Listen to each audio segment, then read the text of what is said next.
Hi everyone, welcome back to the channel. My name is Anuj and in today's video we will talk about what exactly is an outlier and how do we deal with outliers effectively.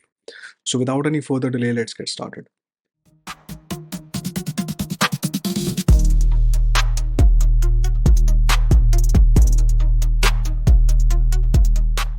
So what exactly is an outlier? Let's understand this.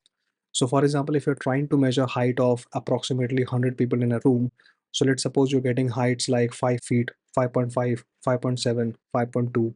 So these will be approximately average range of the height, right? But let's suppose you suddenly come across a person who is 10 feet tall or maybe 7 feet tall. Now these kind of values are definitely an outlier because these are extremely high values and very difficult to find. So these values are called as outliers. An outlier is basically an extremely high value or an extremely low value. All right, so let's talk about the significance of outliers. So when it comes to the outliers, it can have variety of impacts on your machine learning models. There can be some of the impacts which are below. Number one, it can skew your mean value. So when you talk about skewness, it means your mean can be shifted to the left or to the right value, depending upon the number of extreme outliers in your data. So if your data contains outliers, it means that your mean might not reflect the correct picture, which might ultimately impact your model's performance. Number two, so there are certain types of distributions or certain types of models which are heavily relying on numbers. Some of those models are linear regression models and k-means clustering. If you're using any of these two models, it can definitely have a hit if your outliers are not handled properly, because these kind of models heavily rely on numbers, and if the numbers are not properly balanced, that means your model will be absolutely biased towards the higher value in the data, which is definitely not right. Number three, we are talking about revealing insights. So when it comes to an outlier, it can tell you some of the most important things about your data. For example, it can tell you about fraudulent transactions. So on an average, if you talk about millions of transactions that happen on a daily basis, it's hardly 1% or even less than 1% of values of transactions which tend to be fraud. Or if I talk about a very reputed brand, for example Apple, so they test their items or manufacturing items very heavily, right? So the chances of you getting an item which is defective is very less, which can be 1% or less than that. And similarly, these kind of values can tell you if a sensor in your manufacturing unit is defective or if a particular transaction is fraudulent. So these can be the important insights. So it's not always you can say a negative point to have outliers. I hope you got the idea. Let's move on to the next point. So in this section, we are going to talk about how do we effectively deal with outliers. So there are a variety of methods available to deal with outliers. I'm going to talk about the popular two methods. Number one, which is your Z-score method. Now this Z-score method basically assumes that your data is normally distributed. So if you really want to use this method to detect outliers, it really works well if your data follows a normal distribution. When we talk about normal distribution, the value of mean, mode, and the median is exactly the same. So what you see here is a normal distribution wherein the peak value that you can see is the mean value and it's equal to the median value. It's also equal to the mode value. And if you see at this mean value, the graph is basically a bell curve which is absolutely symmetric. So these kind of graphs or distribution is called as, we can say, normal distribution. Alright guys, so in this section I'm going to talk about the different ways to handle your outliers. Number one is going to be your Z-score method. So when it comes to your Z-score method, it basically follows the Chebyshev's inequality equation. What exactly is this principle or its equation? I'm going to show you now. So if you talk about Chebyshev's inequality, if you search it on Google, you'll find that it follows a certain principle. The principle is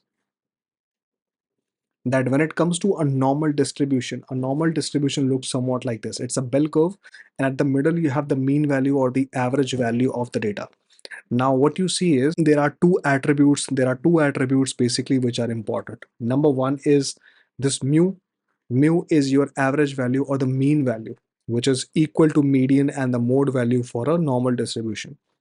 Now what you see this is sigma. Sigma is called standard deviation.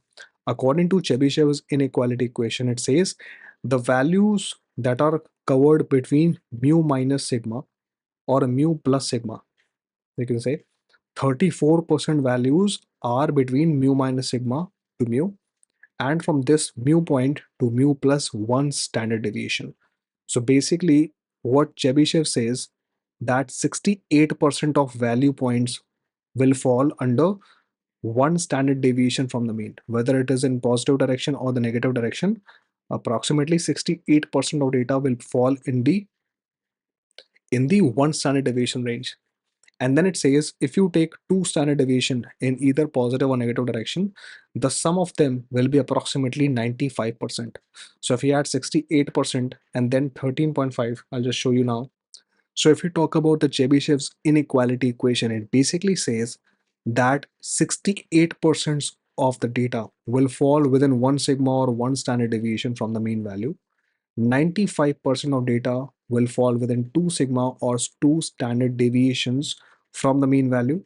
And then we have 99.7% of data that should fall between 3 sigma or 3 standard deviations from the mean. Okay, so nearly all values will lie within 3 standard deviations. So the Chebyshev's inequality equation says that almost all values will primarily lie between 3 standard deviations from the mean. And the data that falls away from the 3 standard deviation will be considered as an outlier, provided that your data follows a normal distribution, which is this. So this is called Chebyshev's inequality equation. This is how a normal distribution looks like. As you can see, mu minus 1 sigma, mu plus 1 sigma, this is one standard deviation from the mean value. And if you take the two directions and add the data points, it will be somewhere around 68% of data. So this is your 1 sigma. Okay. Then we talk about the two standard deviation from the mean. So if you take mu minus 2 sigma, mu plus 2 sigma, and if you take the entire range, it will be 95% of your data points. And then we take mu minus 3 sigma and mu plus 3 sigma, which is your 3 standard deviations. The overall sum of these data points will be 99.7%. Now this tiny range that you can see, which is outside the 3 sigma, whether it is 0.15 and 0.15 here. So if you take a sum of it, it's 0.3% data. So the normal distribution assumes that after 3 sigma, whatever is there, it is basically an outlier. That is the concept of the Z-score method. Okay. So we follow this, and this is called Chebyshev's inequality. You can read about this, and I will leave the link if this helps you, so you can read about this as well. This is one method, and this works really well provided that your data follows a normal distribution. If you have got the idea for this one, I will talk about the next method that we have, which is the IQR method. So let's get on with it. Alright guys, I hope you got the idea of what exactly is a z-score method and when it is most useful. However, the disadvantage of z-score method is that it only works well when the data follows a normal distribution, which is not always going to be the case. So what exactly is the alternative method when your data does not necessarily follows a normal distribution? What is the outlier method that you can use to effectively track the outliers, and then we can deal with them effectively? So I'm going to show you the second method, which is called IQR method. IQR stands for interquartile range, and the best way to visualize outliers is basically with the help of box plot. So a box plot looks somewhat like this, and I will tell you what all parameters a box plot will basically have. So this is the box plot, and I'm going to show you how the data points are distributed and how do you exactly find the outliers here with the help of visualization. So when it comes to outliers, we talk about quantiles. Quantiles is what? 25% of the data. So Q1, as you can see here, Q1 basically is 25% of your data. This middle point here is called Q2, which is your 50% of data points. You can also say that is your median value. Then we have your Q3, which is your 75% of data points. 75%. And then we have your 100% data, which is your complete access.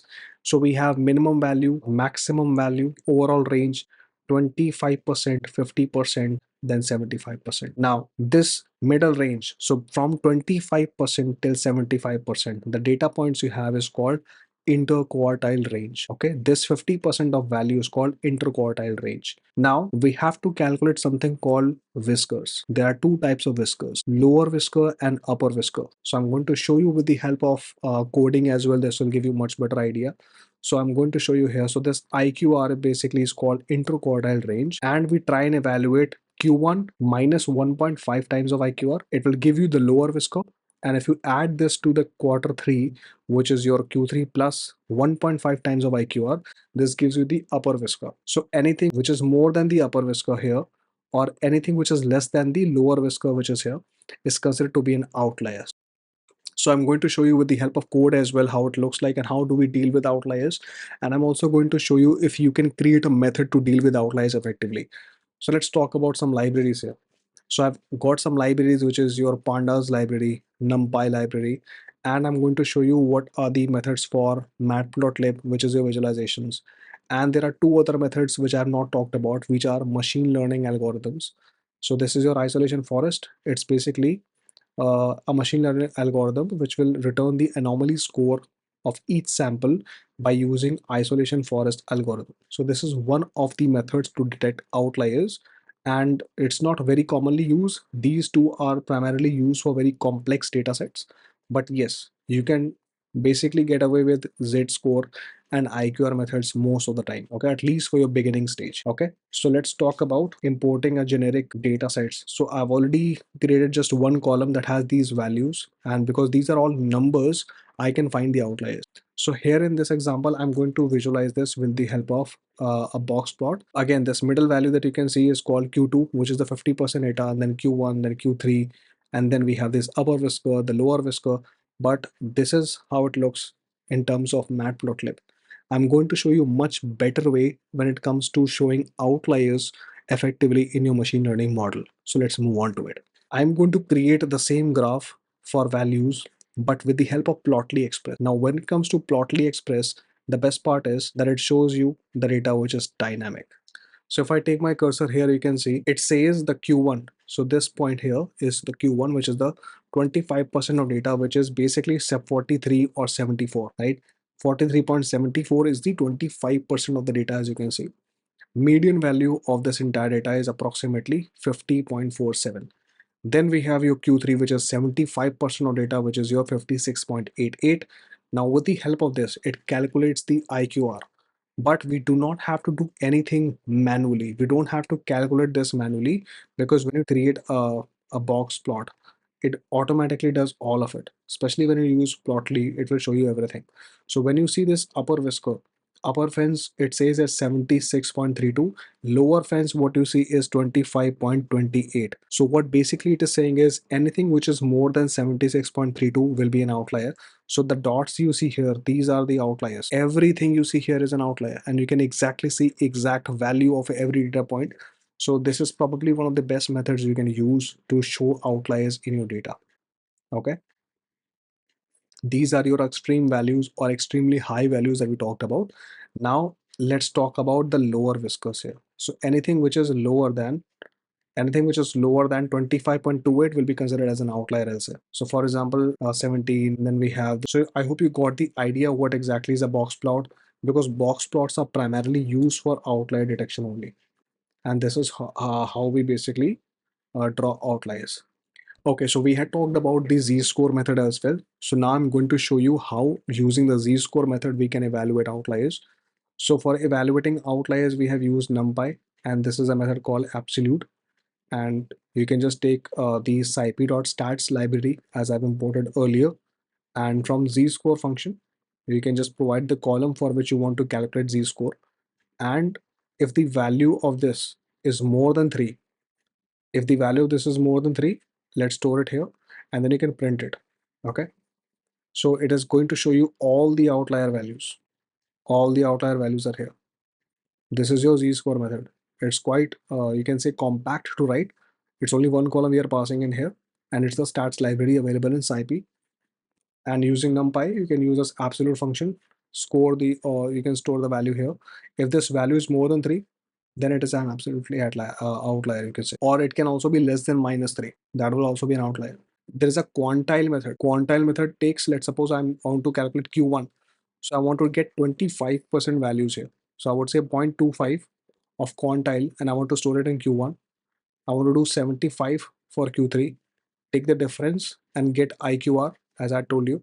Now, when it comes to IQRs, what exactly is the condition? That these values will have to be less than the lower whisker, which is Q1 minus 1.5 times of IQR. or this is logical or operator.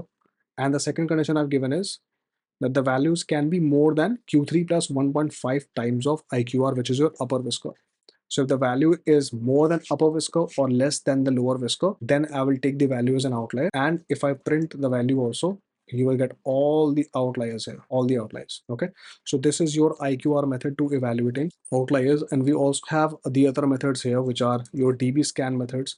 And then if you want to use your isolation forest, which is a machine learning algorithm, so it will also show you the outliers, but primarily you can say that you can save yourself some time because these two are specifically for complex data sets. Okay. And for most of the time, you can basically get away with this IQR method because it is very robust and it does not assume the normal distribution of the data. One effective way of dealing with outliers that I was telling you about was this is one of the important functions that you can use to basically provide your data frame and the column for which you want to detect outliers. This first function will only evaluate and give you the outliers. I have given some comments to help you out as well. And then we have the second function which not only detects the outliers but also removes them from the end. Okay, so once you do this one, your data frame would be modified and it will no longer have any kind of outliers in the data. Now that you have dealt with outliers effectively, let's talk about how do we deal with them once we have properly evaluated how many outliers we have in the data. So there are certain things that you can do with the outliers. Number one is that you can remove them. Okay. So if the outlier is a result of, let's suppose, some miscalculation, then you can simply remove it. It's noise. Number two is that you can transform the data. So you can apply some transformations, for example, like log transformation, which will limit your or reduce the impact of your outliers. That's number two. And if you talk about number three, that's basically capping, or you can say flooring the values, which means you can set that I want the maximum value to be this and the minimum value to be this. It will limit the impact of your outliers because you are excluding some extreme values from the data. And the last value or the last option is you can use a robust algorithm, for example. So when it comes to tree-based models, they are not very impacted by outliers because the most of the data is basically labeled. Okay, or even if it has some numbers available, okay, it's not much impacted. The data that is quite sensitive, or the models which are quite sensitive to outliers, are your linear models, like for example linear regression or k-means clustering. These two are primarily quite affected by outliers. So it's important, if you are building such models, please make sure that you're dealing with outliers correctly.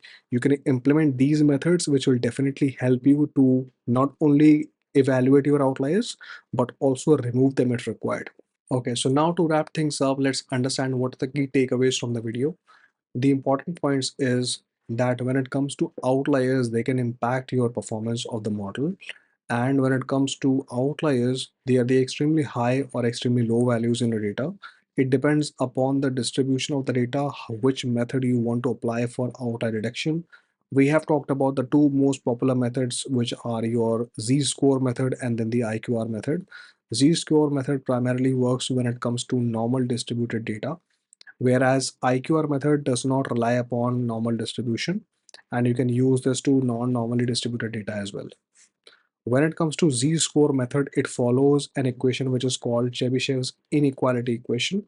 So it tells you 1 sigma, 2 sigma, and 3 sigma principle, which I've shown you from the graph. I really hope you understood that. And there are certain algorithms as well which can definitely help you to eliminate the outliers, which are your local isolation forest and you can say DBSCAN, which we have not discussed in this video. But if you really want me to talk about them, let me know in the comment section. I'll definitely get back to you. And if you have certain questions about certain other topics of machine learning or any other topics in general, do let me know in the comment section. I'll be more than happy to let you know.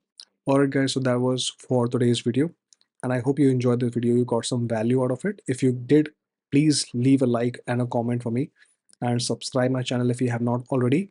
Let me know if you have any questions. I'll be more than happy to help you if you have any particular challenges, or if you would want me to make a video about DBSCAN and local isolation forest also. And I will leave this notebook in the comment section, so you can download this, you can download the code, and you can implement this in your machine learning models. Let me know if there's any difference in your machine learning model performance. Thank you so much. I hope you enjoyed it. Like and subscribe once again. I'll see you in the next one. Thank you. Bye.